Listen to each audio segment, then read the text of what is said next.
Hi everyone, it's Joe. Welcome back to another ramble. It is 12:10 a.m. EST on Sunday, May 10th, aka Mother's Day, I think. Yeah. This is a ramble for Saturday, May 9th. Let us kick things off. So, first things first, I woke up around 8:45, 9-ish today. Laid in bed for about an hour and a half, watching YouTube. Then I had breakfast, and after that, what did...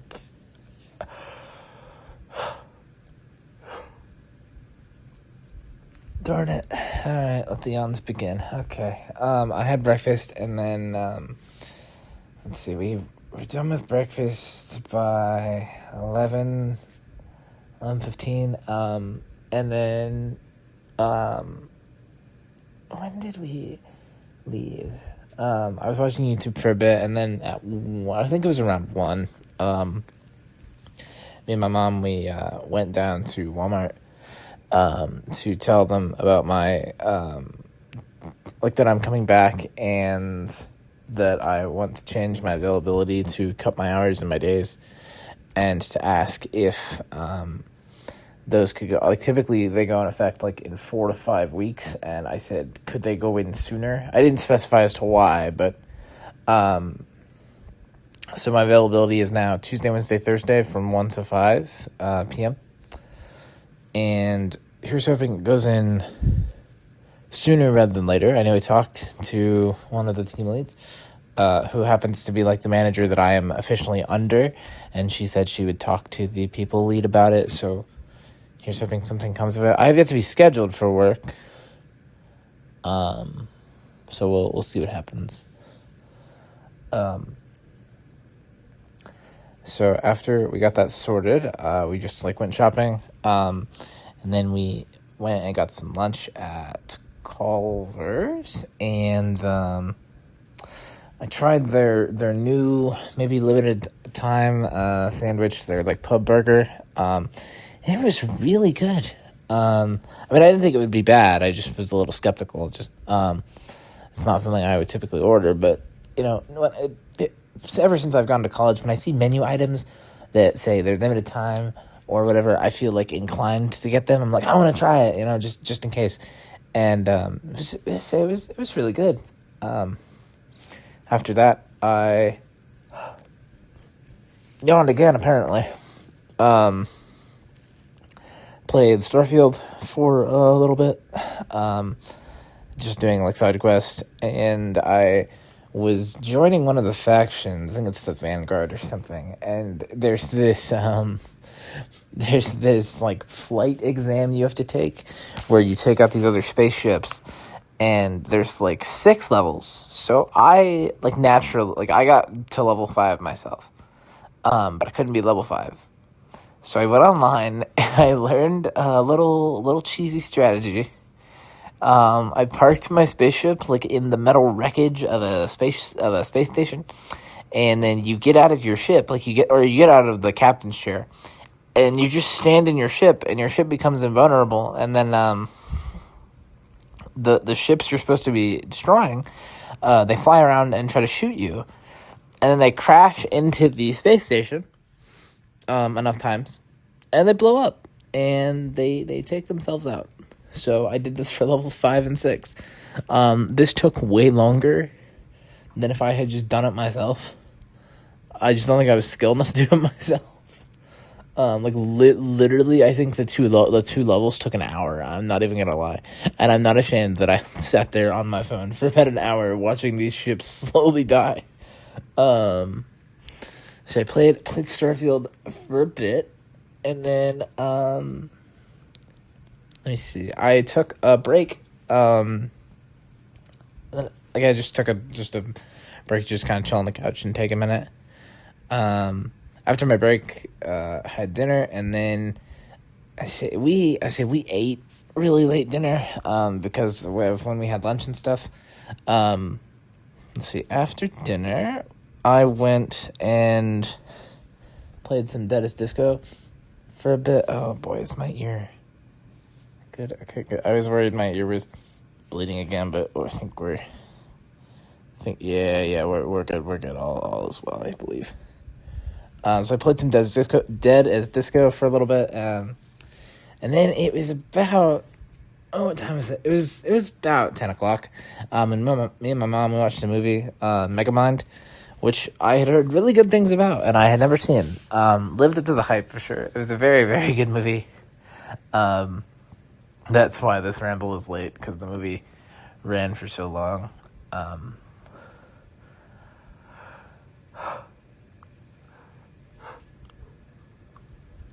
I wish I could just take away the fact that I yawn all the time. And people would be like, well, Joe, if you slept a normal schedule, you wouldn't be tired and stuff.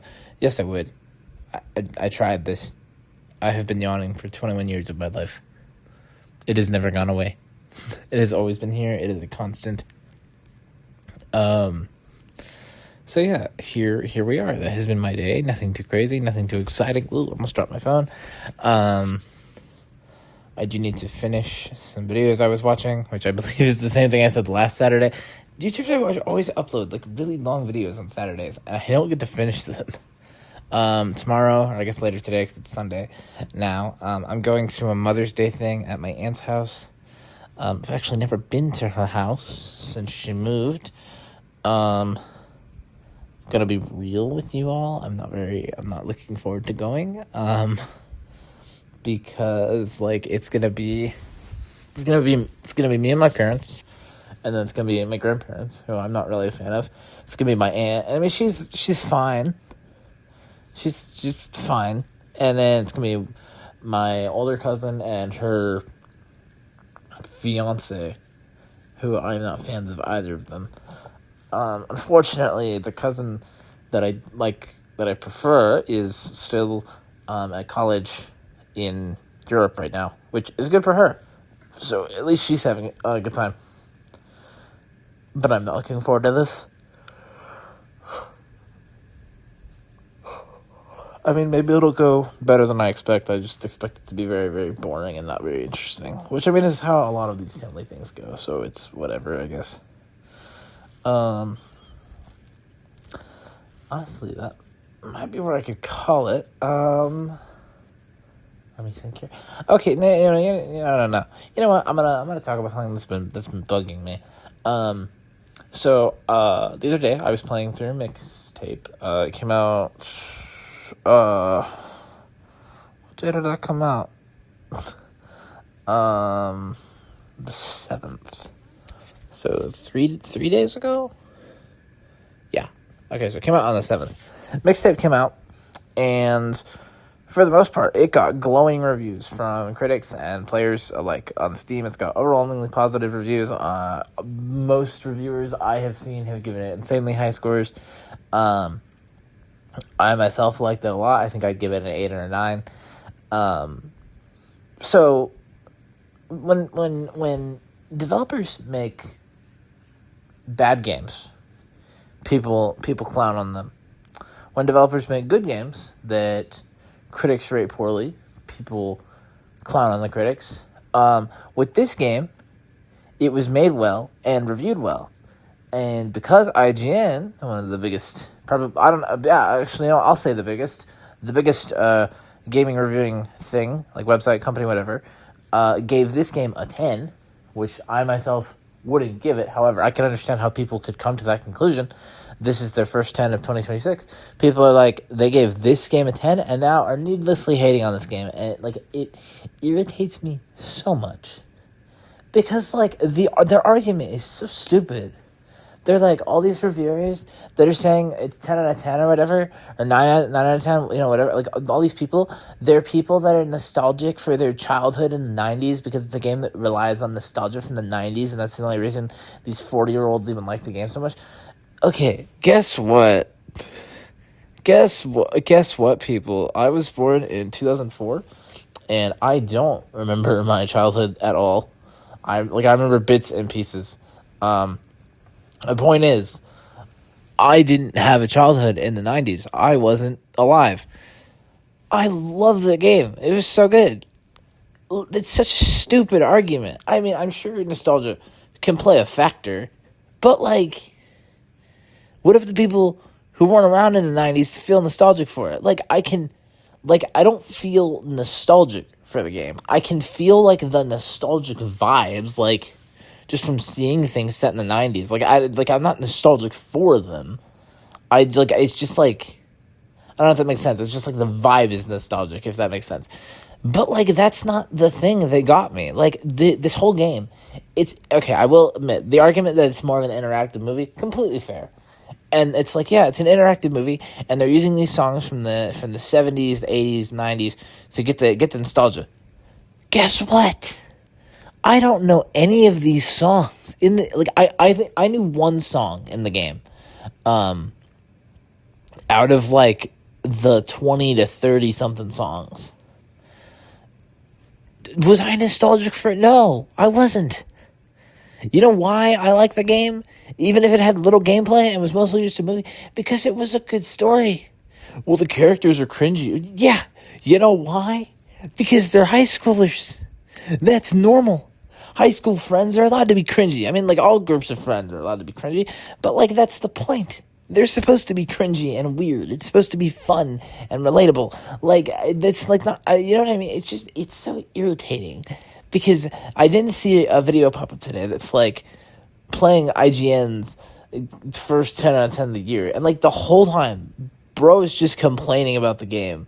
And, like, saying, like, how he doesn't understand this got a 10 out of 10. I won't understand. Like, I understand. This game is not for everybody. But, like, bro's just hating on it to hate on it at this point. Okay, gameplay's not for everyone. Fair. There's not enough gameplay. Fair. Music's not for me. Totally fair. Art style's not for me. Great, you know? I didn't think the art style would be for me. It grew on me. The animation style is weird. Reasonable. Like, you could make, like, legitimate criticisms or have legitimate opinions on all of these. But when you're just hating on it because it's weird and cringy and more of a movie than a video game, they're just hating on it to hate on it. It irritates me so much. Like, because their first line of defense is, well, it's aiming for the nostalgia. What about the people that weren't nostalgic for any of it and just liked the experience? Like, now, of course, you know, I played through the game 3 times back to back, so that harmed my experience a tiny bit, but that's not on the game. I don't know. It's so irritating because we get bad games and mediocre games. It feels like almost constantly, and when they get reviewed well, people clown on that. Oh wow, I can't believe they gave this game a high score. And then we get a legitimately good game, and it's like, oh, it did well. It shouldn't have, even though the game was good. Like, oh my god, it's so annoying. I don't know. I'm sorry. I didn't mean to go on it. I didn't mean to do that. I mean, I guess I did, but I don't know. I thought it would have been over faster. Let's hear. Let's end it on a funny note. Twitter on Twitter. My inbox. People, like, I don't get DMs.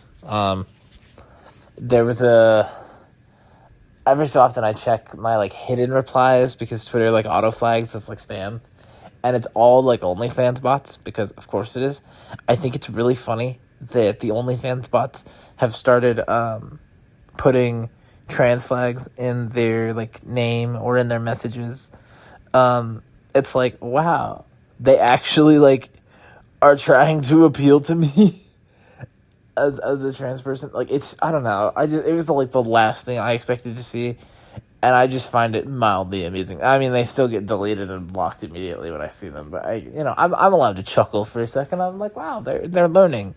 They have to adapt to who they're trying to interact with. Any hooser. Let me think if there was anything else I wanted to talk about. I don't remember if I said this or not the other day. I pre-ordered the next Coffee Talk game, Coffee Talk Tokyo, which releases May 18th, I think. Yeah. So I'll be talking about that for sure. I love the Coffee Talk games. They're one of my like favorite little indie series. Yeah, they're indie games. I don't know. I'm assuming they're indie games. Maybe they're not. But they're just, I don't know, they're nice little experiences, and I love the first two, and this is like kind of like a spin-off instead of a straight third game. And hey, it's set in Tokyo, and there appears to be like very, I don't know, they like the vibes and the atmosphere. I'm enjoying where it's going, and I'm very much excited to play this game. So I'll be talking about that. And I think the day after that we got Lego Batman. I'm also very excited for it. I'll be talking about that for sure, and then a little bit later in the month, James Bond. 007 First Light, be talking about that. So many good games in March, or not March, so many good games in May. So many good games. Anyway, I'm going to wrap it up here. So, as always, if you like to listen to, hit like, leave feedback in the comments below, subscribe, and turn on post notifications to stay updated on things I post. Follow me on Twitter if you feel so inclined to do so. Link for that's in the description below. As always, don't forget, your support means the world to me. I love you all, and most importantly, I miss my bestie more than anyone else and anything else in the entire world, and I can't wait until I get to talk to her again, hang out with her. You know what? I'm adding a game to this list. I'm making her experience mixtape because I want to see if she hates it just as much as the internet, apparently, or parts of it. Very sad parts of the internet. Anyway, I'll be back later today with another ramble. Until then, bye.